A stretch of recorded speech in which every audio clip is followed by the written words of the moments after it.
Assalamualaikum warahmatullahi wabarakatuh. Apa kabar? Kembali berjumpa dengan saya Hersman Arif dari Forum News Network.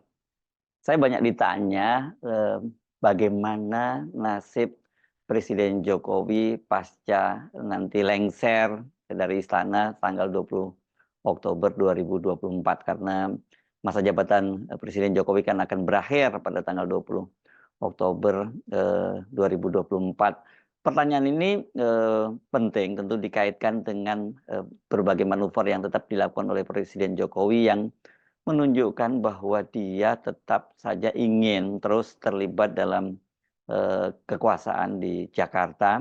Jadi bukan alih-alih pulang kampung seperti yang dia sampaikan beberapa waktu yang lalu kan. Pada waktu itu kan ketika ditanya oleh wartawan, Jokowi menyatakan bahwa dia ingin pulang kampung saja dan dia akan menjadi aktivis lingkungan. Dan ini juga diperkuat dengan keputusan Jokowi untuk mengambil jatah rumah dari pemerintah karena setiap presiden maupun wakil presiden yang pensiun itu kan mendapat jatah rumah dan Pak Jokowi ini memilih sebuah lokasi di daerah Colomadu ini masuk Karanganyar ya, tapi ini dekat sekali dengan kota Solo. Jadi eh, itu bisa menjadi justifikasi, oh Pak Jokowi serius ingin pulang kampung.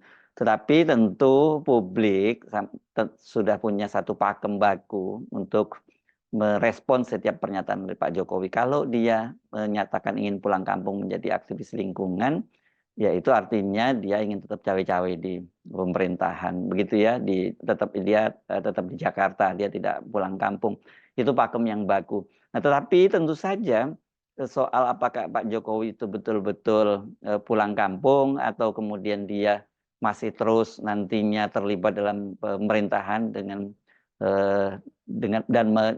dalam hal ini tentu kaitannya kalau kemudian Pak Prabowo Gibran ditetapkan jadi presiden dan wakil presiden itu tentu saja bergantung pada dinamika politik yang berlangsung saat ini. Saya akan mengajak Anda mulai merunut. Ini ada satu peristiwa penting yang saya kira bisa kita gunakan untuk menganalisis bagaimana masa depan atau nasib dari Presiden Jokowi pasca dia lengser dari istana. Eh, saya ajak Anda untuk mencermati tulisan dari mantan Presiden Megawati Soekarno Putri yang juga Ketua Umum PDIP ya, dan ini tapi ini Ibu Megawati menulisnya dalam kapasitas dia sebagai pribadi. Ini juga menarik pilihan mengapa dia menulisnya dalam kapasitas sebagai pribadi, yakni menyoroti tentang bagaimana para hakim di Mahkamah Konstitusi itu mengambil keputusan apakah mereka menunjukkan sikap kenegarawanan atau sebaliknya, dan itu salah satu yang jadi premis utama dari Ibu Megawati adalah bahwa ketukan palu dari para hakim di Mahkamah Konstitusi ini akan menjadi pertanda apakah kita memilih kegelapan demokrasi atau kita memilih fajar keadilan.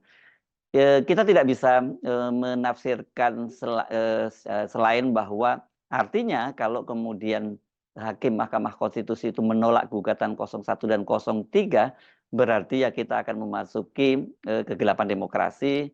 Dan sementara kalau para hakim di Mahkamah Konstitusi itu kemudian mengabulkan permohonan 01 dan 03, dengan begitu artinya memenuhi tuntutan dari mereka untuk membatalkan pemilu dan melakukan pemilu ulang dan kemudian mendiskualifikasi pasangan 02 atau hanya mendiskualifikasi Gibran saja begitu. Ini sebagai fajar keadilan. Dari pernyataan Ibu Megawati ini sikapnya jelas ya, karena bagaimanapun juga kan 03 ini yakni pasangan Ganjar dan Mahfud ini adalah calon presiden yang diusung oleh PDIP. Dalam hal ini artinya ya sikap yang diambil oleh 03 menggugat ke Mahkamah Konstitusi itu tentu saja atas restu, atas persetujuan dari Ibu Megawati. Jadi posisi Ibu Megawati akan melihat bila kemudian Mahkamah Konstitusi itu para hakimnya memutuskan menolak gugatan 01 dan 03, ya berarti kita akan memilih untuk memasuki kegelapan demokrasi.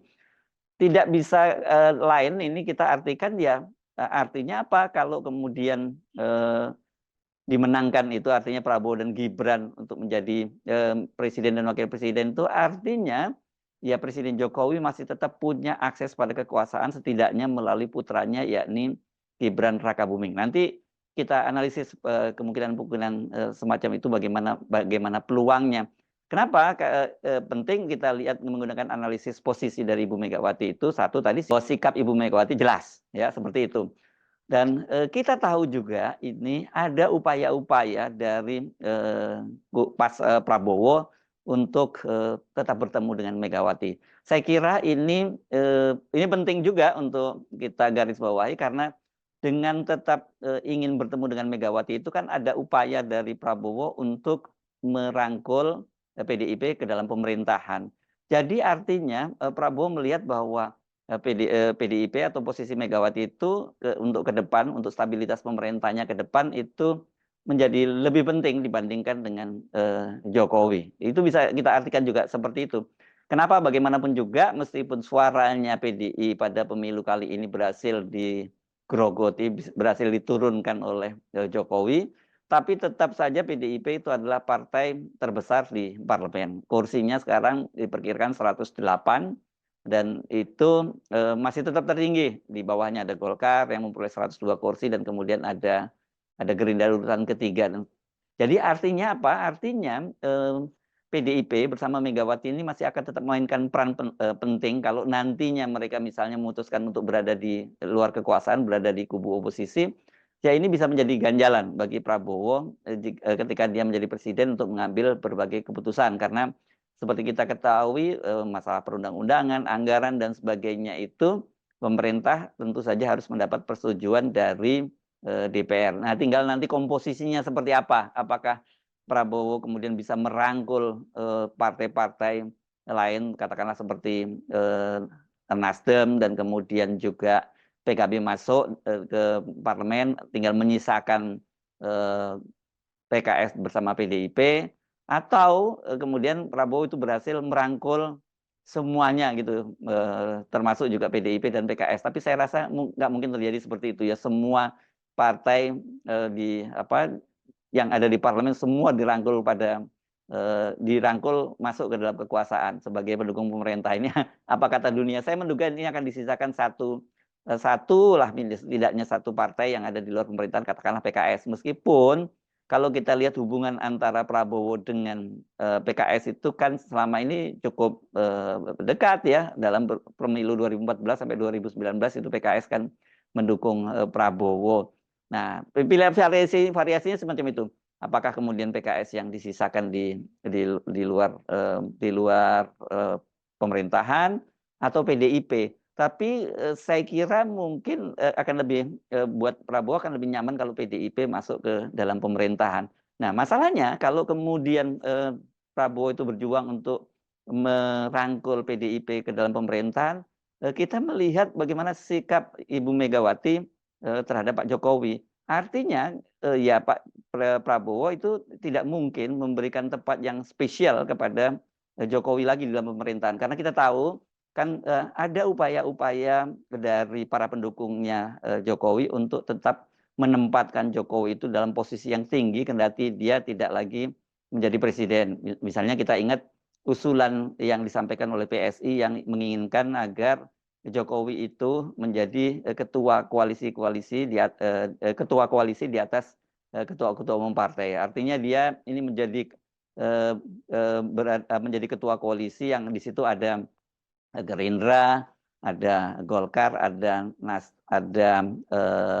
PAN, kemudian ada Demokrat. Sementara seperti itu nantinya kalau kemudian partai seperti Nasdem bergabung, PKB bergabung, bahkan juga PDI bergabung, ya Jokowi berada di atas posisi itu. Saya kira ini nggak mungkin terjadi ya kalau kita melihat apa yang terjadi antara Ibu Megawati dengan Pak Jokowi saat ini. Kita tentu perlu kembali mencatat bagaimana hubungan Pak SBY dengan Ibu Megawati itu sampai sekarang pun itu belum pulih. Ini dipicu oleh pemilu atau Pilpres 2004 ketika Pak SBY akhirnya berkontestasi menghadapi Ibu Megawati dan Pak SBY yang menang begitu ya. Tapi kan Pak SBY bagaimanapun juga sebenarnya dia bukan buat Ibu Megawati itu bukan siapa-siapa ya, sama-sama ketemu di pemerintahan, dia menjadi pembantunya, menjadi Menko Polhukam begitu. beda dengan Jokowi ya.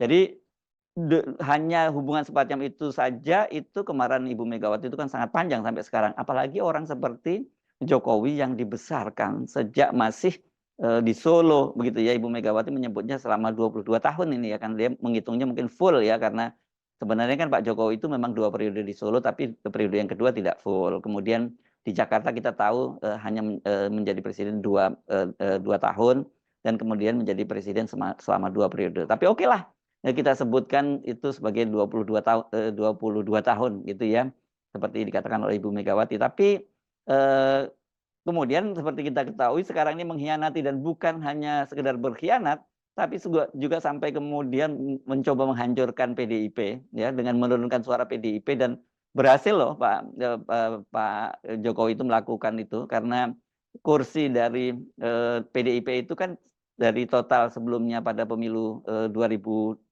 itu mereka memperoleh 128 kursi, sekarang tinggal 110 kursi. Artinya ada 18 kursi yang hilang. Ini kan luar biasa.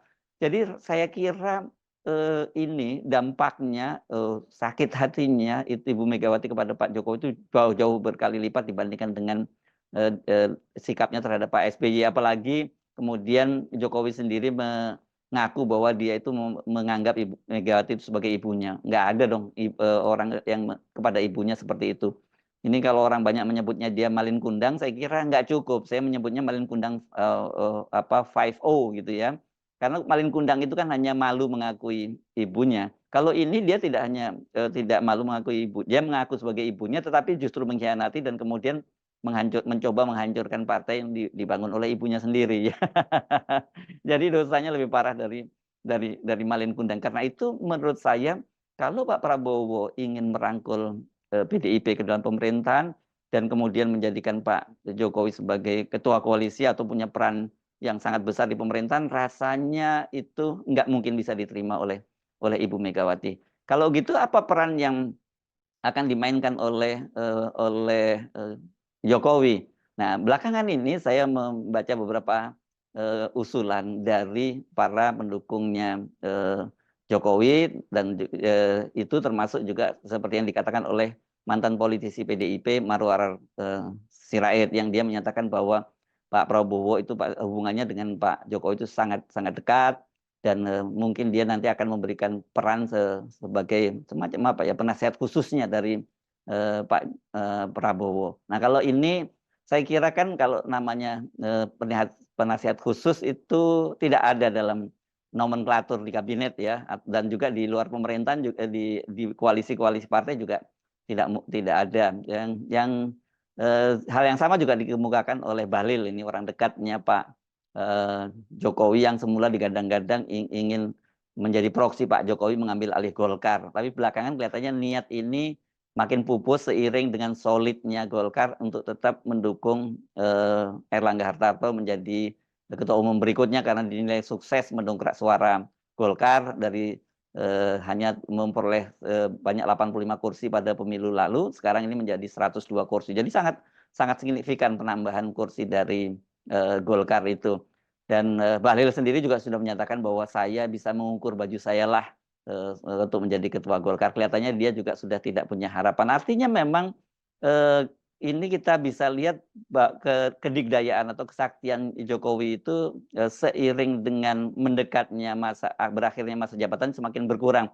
Dan saya kira satu lagi yang menjadi sangat telak pukulan bagi Jokowi itu adalah ketika Partai Solidaritas Indonesia yang ketua umum yang sekarang dipimpin oleh anaknya Kaisang Pangarep itu, yang sebenarnya ketuanya ini secara tidak langsung adalah Jokowi, ternyata tidak berhasil masuk ke parlemen. Jadi ya sekarang ini posisi Jokowi itu sangat bergantung bagaimana dengan bargainingnya dengan Gibran saja, dan juga political will atau goodwill dari Prabowo, bagaimana dia akan menempatkan posisi Pak Jokowi. Karena apa? Kalau sekali lagi kalau dia ditempatkan menjadi ketua koalisi dari partai-partai yang ada, sudah dipastikan tidak mungkin. Tadi apalagi kalau ditambah dengan PDIP, dengan hanya partai-partai yang sekarang ada saja, misalnya Golkar, PAN, Gerindra, dan juga Demokrat, nggak mungkin lah Pak Jokowi itu jadi ketua koalisi partai-partai itu. Orang seperti SBY mana mungkin mau berada di bawah kendali dari Jokowi. Nah itu saya kira yang hitung-hitungannya mengapa kemudian saya menyatakan rasanya mungkin kalau kemudian disebut sebagai penasihat khusus itu adalah jalan kompromi begitu ya. Ini kan dia akhirnya nanti posisinya kira-kira sama dengan Gibran, karena wakil presiden ini kan hanya ban serep yang hanya difungsikan sebagai eh, ban itu berfungsi ketika ya ban utamanya itu mengalami gembes gitu, mengalami bocor. Ya. Kalau tidak ya dia hanya duduk manis saja. Berarti nanti posisi Pak Jokowi itu ya sama dengan Gibran, dia hanya duduk manis kan nanti akan diminta kalau ada memberikan nasihat ya dia akan memberikan nasihat. Ini disebutnya penasihat khusus ya, bukan ketua One Team Press begitu ya. Kalau One Team Press itu kan juga ada dalam nomenklatur pemerintahan, tapi seperti kita ketahui One Team Press saja, ketua One Team Press itu juga posisinya kan ada antara ada dan tiada. Jadi kalau penasihat khusus ya sama juga, itu lebih ada dan tiada. Tentu beda dengan posisi Lee Kuan Yew di Singapura pada waktu dia lengser sebagai perdana menteri, kan dia kemudian menjadi menteri mentor gitu ya. Jadi ini memang ditempatkan dalam posisi yang sangat tinggi dan sangat menentukan. Tapi kalau hanya penasihat khusus ya itu ya semacam apa ya, basa-basi kehormatan dari Pak Prabowo, dia tetap menempatkan Jokowi dengan posisi yang terhormat. Kira-kira itu gambarannya ya. Nah, gambaran nasib Jokowi dipastikan kita bisa menyimpulkan bahwa Jokowi tidak akan pulang kampung, dia masih akan tetap berusaha untuk cawe-cawe dalam kekuasaan, tetapi dengan posisi tawar yang yang makin melemah. Nah, tentu kita juga harus melihat bagaimana, apakah ini kita hanya menghitung faktor Jokowi saja, bargaining position ini. Saya kira tidak, karena di belakang Jokowi ini kan ada gerbong yang kita sebut sebagai gerbong oligarki, dan dalam hal ini gerbong oligarki yang sekarang ini bekerja kan ini adalah taipan-taipan atau pengusaha Cina besar di nasional kita ya. Yang kita lihat sekarang sangat berperan itu tentu saja Sinarmas ya. Sinarmas ini kita lihat ada profesionalnya, ada salah satu pimpinan Sinarmas yang sekarang ada di pemerintahan di One Team Press, Gandhi Sulistiono, dan kemudian dia ini anak-anaknya juga berbisnis dengan anaknya Pak Jokowi. Kemudian di Sinarmas itu juga salah satu eksekutifnya itu sekarang menjadi wakil ketua otoriti ya, Doni Rahayu. Jadi dari situ bisa kelihatan, dan juga orang seperti Aguan misalnya yang sekarang ini menjadi ketua konsorsium untuk pembangunan ibu kota negara baru.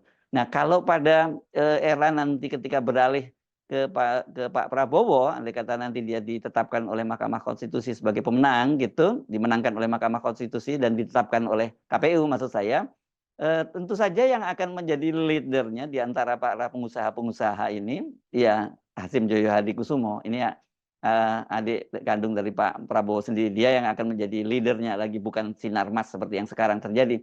Dan di situ kita bisa melihat orang-orang seperti Luhut akan punya peran, dan Abu Rizal Bakri. Ya, Abu Rizal Bakri ini juga pasti punya peran karena dia ini selama ini selalu berjuang bersama dengan Prabowo mulai dari Pilpres 2014, 2019, dan nasibnya Ical ini sebenarnya lebih buruk dibandingkan dengan Surya Paloh ya. Dia sudah lama ini banyak bisnisnya dipreteli oleh Jokowi. Kalau Pak Surya Paloh kan baru belakangan setelah dia mengusung Anies Baswedan. Kalau Abu Rizal Bakri ya ketika dia menjadi oposisi bersama dengan Prabowo, itu bisnisnya dipreteli. Tanda-tanda bahwa orang seperti Abu Rizal Bakri nanti juga punya akan peran yang signifikan dalam pemerintahan Prabowo itu kan terlihat ketika baru saja tidak lama setelah hasil pemungutan suara dan kemudian quick count menyatakan bahwa Prabowo itu memenangkan Pilpres satu putaran, kan dia terus melakukan sowan ke Pak SBY, dan tidak lama setelah itu dia bertemu dengan atau dia datang ke rumahnya Abu Rizal Bakri. Jadi saya kira orang-orang kalau dari sisi politik dan bisnis bahkan itu nanti orang-orang seperti Abu Rizal Bakri, orang seperti Hasyim, karena Hasyim ini selain pebisnis juga dia dalam struktur Gerindra, terus bahkan orang seperti Luhut itu akan ada di barisan ini. Jadi para taipan oligarki tadi, pengusaha Cina nasional tadi mungkin akan ada di second layer. Tapi kan mereka pasti tidak akan tinggal diam gitu ya. Mereka pasti akan merasa nyaman kalau pemerintahan itu di bawah Gibran, sehingga mereka bisa berperan besar lagi seperti ketika mereka berperan besar saat ini ketika Jokowi menjadi presiden. Ini pertempuran yang saya kira diam-diam di belakang layar masih akan terus berlangsung. Jadi sangat nasibnya Pak Jokowi itu akan ditentukan seberapa lama Prabowo itu menjadi presiden dan bagaimana deal-nya Prabowo dengan Ibu Megawati. Karena saya sebenarnya ini saya mendengar sebenarnya katanya sih sudah bertemu ya. Ini mesti dicek ya. Ada sumber-sumber yang menyebutkan sebenarnya Pak Prabowo dengan Ibu Megawati itu sudah bertemu, tapi belum ada kesepakatan apapun. Masih wait and see sikap Ibu Megawati. Tapi kan kalau kita membaca keterangan dari PDIP maupun dari Gerindra, dinyatakan bahwa kemungkinan pertemuan itu akan berlangsung setelah Lebaran nanti, gitu. Atau bahkan ada yang menyebut nanti setelah Mahkamah Konstitusi memberikan keputusan, membacakan putusan, yakni setelah tanggal 22 April, karena putusan dari Mahkamah Konstitusi itu akan dibacakan tanggal 22 April. Jadi seperti Pak Mahfud menyatakan nantinya situasinya itu konstelasi politik nasional itu akan bisa kita lihat pada tanggal 23 April atau sehari setelah putusan dari Mahkamah Konstitusi.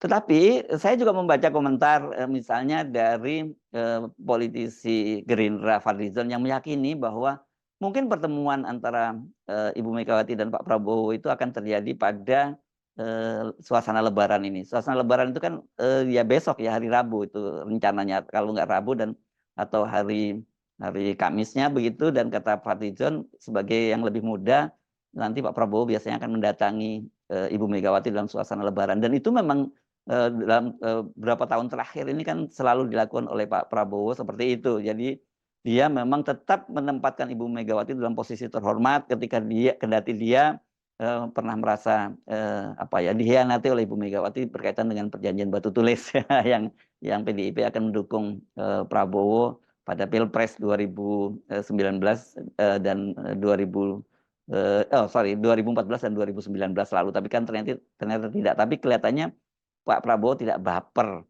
Nah, kalau kemudian terjadi tentu nego-nego antara Ibu Megawati dengan Pak Prabowo ini akan sangat menentukan. Tetapi hampir dapat dipastikan rasanya kalau kemudian ada deal antara Pak Prabowo dengan Ibu Megawati, yaitu tidak akan melibatkan Jokowi. Bagi Ibu Megawati, Pak Jokowi ini saya kira sudah selesai.